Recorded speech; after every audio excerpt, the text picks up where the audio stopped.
In this class we're going to look at the definition of economics and some of the key terms that we encounter when we study the subject.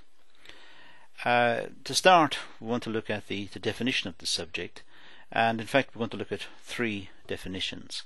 The first two we're just putting up as definitions by famous economists. In fact, we're going to focus in on the final one, the Robbins definition, which is the main definition of the subject that we want to concern ourselves with. The first definition, however, was put forward by a very famous economist of the early part of the 20th century, Keynes, and he defined economics simply as the study of things having to do with man's material welfare. This is a lovely definition, very straightforward, very simple, gentle definition. Unfortunately, there are holes in the definition, there are problems with the definition. For a start, what does things mean? It's very indeterminate. Things doesn't make a lot of sense. And secondly, what is man's material welfare? What about non-material welfare? For example, our quality of life may be determined to a large extent by non-material factors such as art, music, cinema, sport. To many people these are important, and that is what's missing in the definition. Keynes was fixed on man's material welfare, but the immaterial, the non-material, may be very important to us. Marshall's definition, Alfred Marshall in the 1890s, this is one of the big names in the subject. Alfred Marshall is the father of economics. Virtually everything you do is related to Alfred Marshall. Marshall is the one who developed supply and demand analysis, gave us our understanding of how markets work. So Marshall is the really big name in the subject, and Marshall defined economics as the study of mankind in the ordinary business of life. Again, a very nice, very simple, very straightforward definition. Unfortunately, again, there are problems. What does ordinary business of life mean? Can't really be defined. It's too vague. It's nebulous. So we don't use it. The only reason we have Marshall's definition is because Marshall gave it to us, and Marshall is the great figure in economics. I suppose the most popular definition of the subject is a bit more sophisticated and a bit more long-winded, one that you should really come to terms with, and that is Robbins' definition. As you can see, it's a much more extensive definition of the subject. It says economics is a science which studies human behavior as a relationship between ends and scarce means which have alternative uses. Much more sophisticated than the previous two. In fact, this definition is full of meaningful terms that we should study and understand if we're going to have a better understanding of economics. These terms can be isolated from the definition. We could do it simply by highlighting the terms. So we have economics, science. We need to know what a science is. Human behavior. We're studying people. We're not studying penguins. Ends or wants. Scarce means. And alternative uses. Now, in a class of this length, we can't deal with all of these in great detail, so there'll have to be subsequent classes to look at each of these in more depth. But for the purpose of this exercise, we can run across roughly what's meant by each of these terms, and this is what will take the rest of the video. We will look at what's meant by each of the terms from the Robbins definition. So let's start, and we'll start by looking at science and what's meant by science. First of all, the type of economics that we deal with is called neoclassical economics. This is the type of economics that's taught at most universities throughout the world. Neoclassical economics uses mathematical techniques to analyze economic relationships. So we try to cast the economic problem, the economic relationship, into mathematics. We apply mathematical techniques, which gives us a solution, and we can then use this to make predictions about the future or whatever we're attempting to do. So we attempt to use what's known as the scientific method. Let's have a look at the scientific method, and this may get a little abstract, but let's go through it anyway. It's very important that we understand what we mean by the scientific method. For a start, we deal with a relationship between variables. Let's say two variables. We postulate a relationship. We state a relationship. Something is causing something else. A is causing B. And natural scientists, people in laboratories, do the same thing. Something is causing something else. And if they can perform the experiment and repeat the experiment over and over, eventually they will build up some insight into what's causing what. So we have a relationship between two variables. Then we collect some data. We make observations, or we do something. We collect some data. Having got the data, we analyze the data to determine the relationship. And if we can do this over and over and over, this process may lead to generalizations. So we say, well, every time something happens, something else will happen, because we've observed it so many times. We've got some idea of the relationship between the two variables, we've collected the data, we've made the observations, we've done the analysis, why is something causing something else, and now we can generalize. And that's how we get a theory. Let's take an example. Let's take one from economics. Okay, every time the price of petrol rises, less petrol is sold. Now, let's say that the price of petrol has just increased. Okay, therefore, less petrol will be sold. That's straightforward. Every time the price of petrol rises, less petrol will be sold. The price of petrol has just increased. Therefore, less petrol will be sold. Okay, let's go back to the first statement, the first part of that statement. The first part of the statement is every time the price of petrol rises, less petrol is sold. Why every time? Where did every time come from? How do we know it'll apply in 100 years' time? How do we know it will happen every time? That's the problem. Can we see the future? Can we look into the future? Can we make predictions that are absolutely robust and will hold in all time and space? That's a big statement. The approach that science uses is sometimes known as the inductive method. This is very controversial in philosophy. Many philosophers almost object to this and say, well, it's soothsaying, it's witchcraft, it's trying to look into the future, there are many criticisms and so on, and we can never absolutely be sure of anything. But let's leave that debate behind us. We're not doing philosophy. So let's just say we're going to use the inductive method. And there are steps in using the inductive method. I suppose the most basic principle here is the principle of enumeration. This means we can count up the observations. We can observe something, and if we can observe it many times, and the same thing happens every time, we start to have confidence. Every time it happens, something else happens, therefore.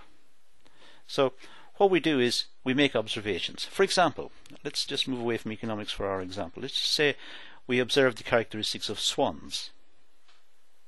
Swans being a famous example in philosophy.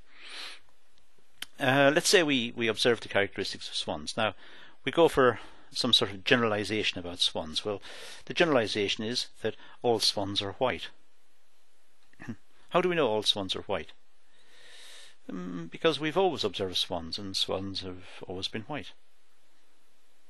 So, we've generalized. All swans are white. We have induced it. We've induced it from our observations. Let's do this with symbols. A little bit more abstract, but let's just establish the principle here. We say that all A is B. All swans are white. Every time the price of petrol rises, less petrol is sold. All A is B. So, the example, every time the price of petrol rises, less petrol is sold. Let's stick with that example. Now, here we've got two parts to the statement. We've got the price of petrol, and we have less petrol is sold. In fact, we've got three parts to the statement. We've got every time, that's like all. The price of petrol rises, that could be A, and less petrol is sold is B. So we have our statement equivalent to our A, B's, and so on. Now let's go back. All A is B. Now if we're told A is true, therefore we can say, well, B. In logic, this is known as the major premise, the minor premise, and the conclusion. And how we get to this is we would say all A is B. Well, we found that by induction, like saying all swans are white, by observation. Every time the price of petrol rises, less petrol is sold. Let's say we observe it every time. So we induce it. Now we go on to say the price of petrol has just increased. Now we can deduce. Therefore, less petrol will be sold. So all A is B. We got that by induction. Then we deduce, given A, we deduce B. And that's how we talk, and so we think. That's logic. In economics, however, there are disagreements. The disagreements are mostly caused by language and by, I suppose, confusion in thought. And really there are two types of statement we need to be careful about.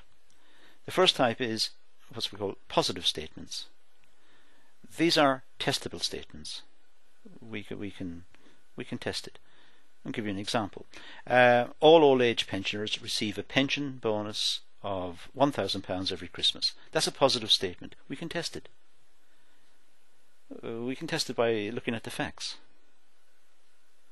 As it turns out, that's not true. It's a false statement. It's false but positive. The statement is positive. And it's positive because it may be tested. Any statement that can be tested against facts is a positive statement. The alternative to positive statements are what's known as normative statements. These can't be tested. The government ought to do something about road congestion. Usually normative statements include words like ought or should. So let's say you say the government ought to do something about road congestion. I could disagree. I could say no, it shouldn't. It's up to the motorist. If the motorist wants to go and sit in a queue on the motorway in a traffic jam, that's the motorist's business. It's not my business. I shouldn't have to do anything about it. I shouldn't have to pay a tax to improve the roads. You could disagree with me. We could have an argument over it. I suppose that's the nature of politics. Normative statements, that's what we use in politics. So, when we normally see the word ought or should, or we can insert implicitly the word ought or should into a statement, it's a normative statement. It can't be tested.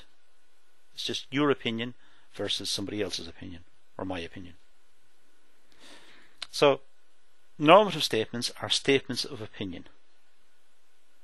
They don't go anywhere. They're just what we want to see. They're aspirational. Let's go back to Robbins' definition. It states that economics is a science which studies human behavior. Well, yeah. We study human behavior because it is a social science. We contrast the social sciences, of course, with the natural sciences. Natural sciences are composed of such disciplines as physics, biology, chemistry, astronomy, and so on. In the social sciences, relationships are very complex. We're dealing with people, and people have peculiar psychological and cultural backgrounds that make them all different, and we have too many variables to account for, and the variables are changing rapidly because of different forces in society. So in the social sciences, we have very complex relationships. In general, there are more variables to be taken into account in the social sciences than in the natural sciences. So maybe that's why economists and sociologists and so on, we get it wrong quite a lot of the time because there are so many variables. It's not that the approach is wrong, perhaps it's just simply because of the complexity of the problem. The subject matter in the social sciences, man, humankind, we are more complex than objects in the natural sciences. In fact, we don't like to be predictable. If we're told we're predictable, it's almost a term of insult. We want to change our opinions and the way we are. We want to change our style of living. We don't want to be predictable. So the whole problem of predictability almost arises from having to deal with mankind. There are some economists, the Austrians, for example. These are not economists from Austria. They originally started in Austria back in the 1870s, but nowadays the term Austrian economist just applies to people of a certain approach to economics, who believe in a certain approach to economics.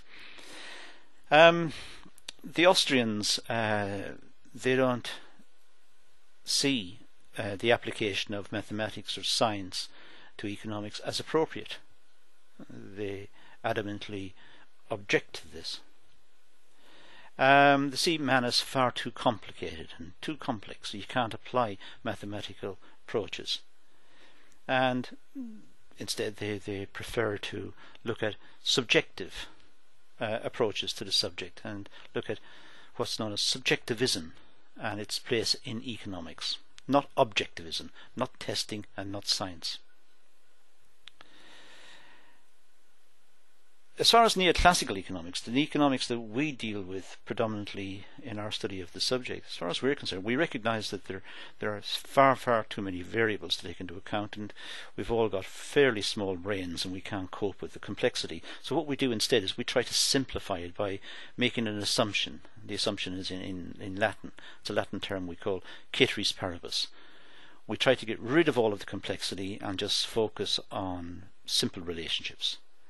Of course, in a way it's almost like cheating, but we recognise it explicitly. We say such and such will influence something else, ceteris paribus. So one thing will influence the next thing, ceteris paribus. So we are being explicit about what we're saying. It means everything else being constant. So you'll see the use of ceteris paribus more explicitly when we deal with supply and demand and the market. Let's go back to Robbins' definition. We're now on to ends and scarce means. Well, this really is the core of what we mean by the economic problem, I think, because ends may be considered as wants, and means is the way we produce the output that satisfies our wants. Wants lead to our demand for goods. Wants arise in our heads. It's a psychological thing. It's to do with what we want, and what we want is the satisfaction of our biological and cultural needs. And we do this with a range of goods. For example, we want food and shelter and security. But we also want luxury goods. Luxury goods are quite important to us as well, because they signal to the rest of the world how our status, how important we are. We need to have a modern mobile phone to signal everybody you're better than them, or whatever. You need certain goods as ways to signal to the world that you're fashionable, perhaps. This could be down to the influence of the advertising industry through the use of repetitive advertising. It goes into our heads that we need certain goods to show the world that we are modern and fashionable and so on. Okay, let's talk about unlimited wants, because humans have many different types of wants and needs. These are satisfied by consuming, using goods, physical items such as food or services. But we always want more. We seem to be driven by this desire to have more and more. And maybe it's a peculiarity of of mankind. I don't know if other animals do it, but we certainly we want more and more. We want bigger houses and faster cars and more holidays and better working conditions and so on. The problem is we're dealing with scarce resources. The resources to satisfy our wants are not in big supply, and that really is the overwhelming problem that we're facing. There are three types of wants that we can identify. First of all, goods eventually wear out, so we need to replace the goods. Well, that's pretty straightforward. Sometimes new goods or improved goods become available, so we want to upgrade our goods. You have an old bashed up television and you want to have a new modern super deluxe one with surround sound and so on and so on. As new things come on the market, we have a desire to get newness. Sometimes we just simply get fed up with old goods. We've had it for a long time and we just want to change. So we have this idea of unlimited wants. The trouble is we've got limited resources.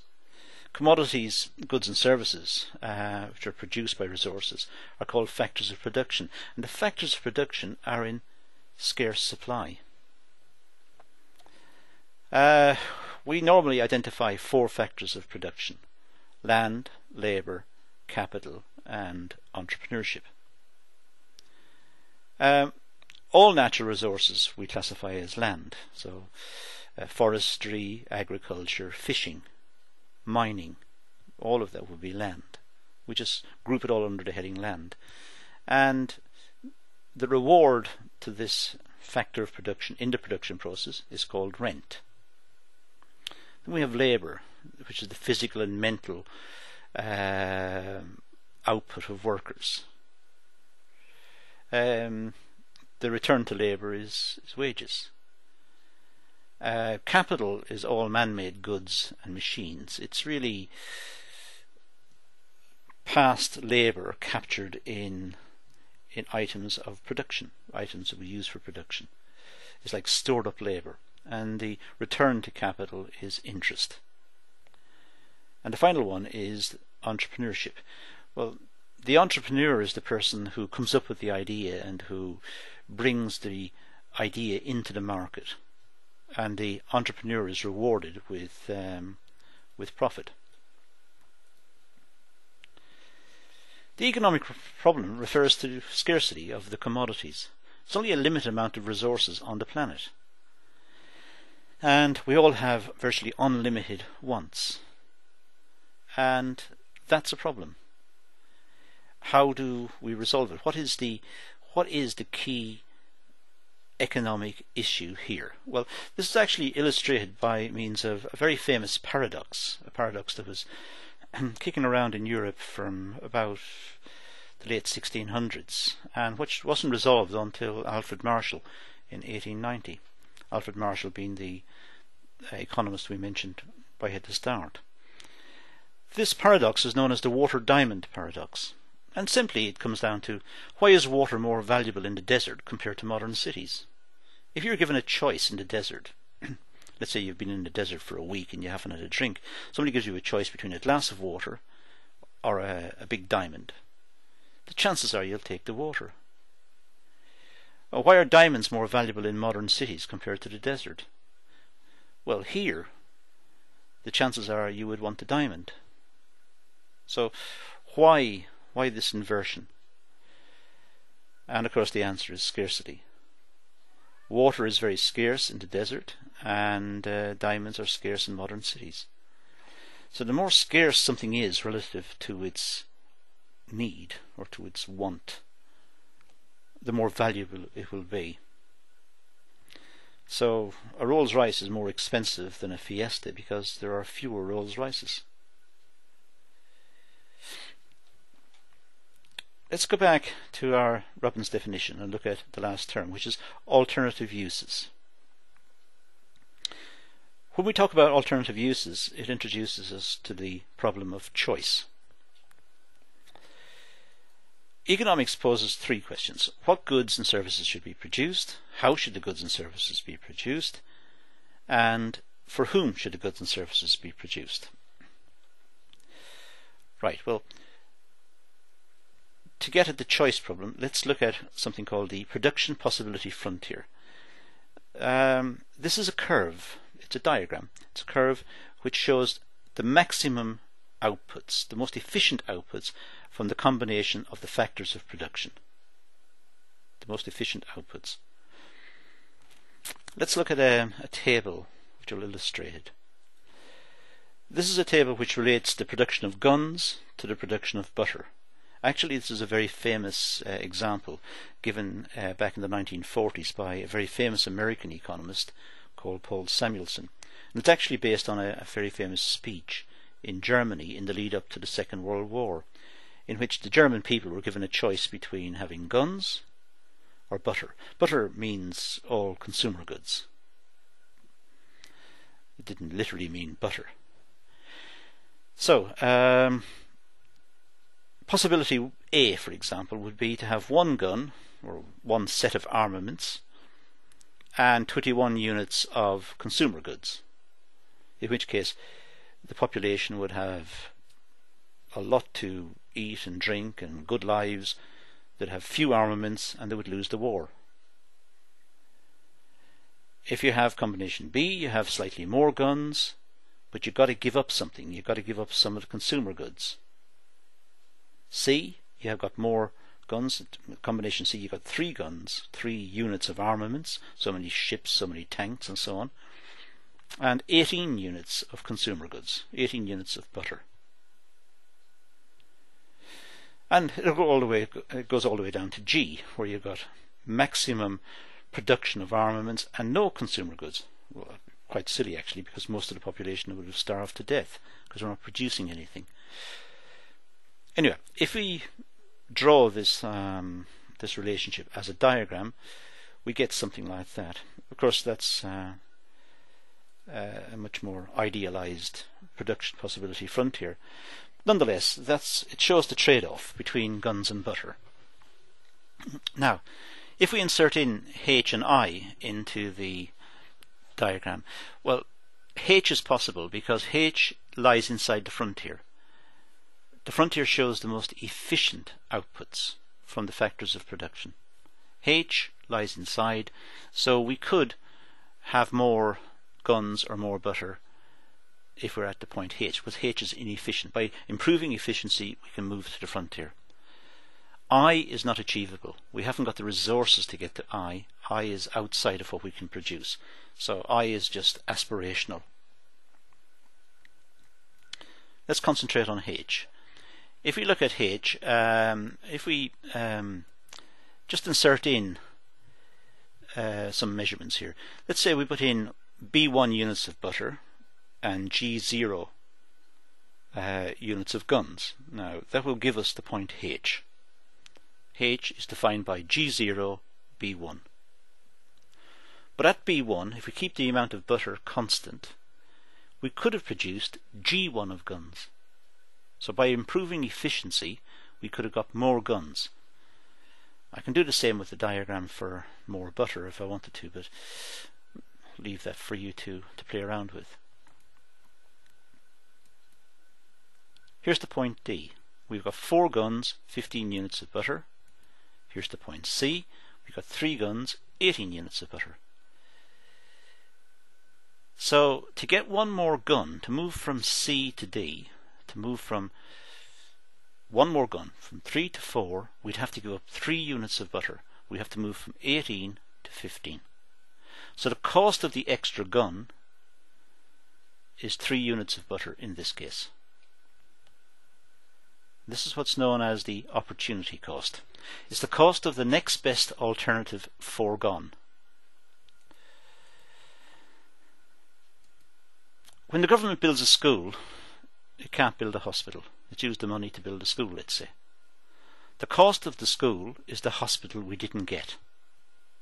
That's the real cost of the school. We can't have both. We can't afford both. You must have one, so we have to give up the other one. The opportunity cost of building the school is the hospital we didn't get. It's like the regret. It's the next best alternative we've given up. Let's go back to the production possibility frontier. The opportunity cost of the fourth gun is 3 units of butter that we had to give up. That is the opportunity cost. We increased the number of guns, we got to decrease the amount of butter. There's a trade-off. Okay, that introduces us to the Robbins definition. This will be padded out more as we cover more economics in the introductory classes.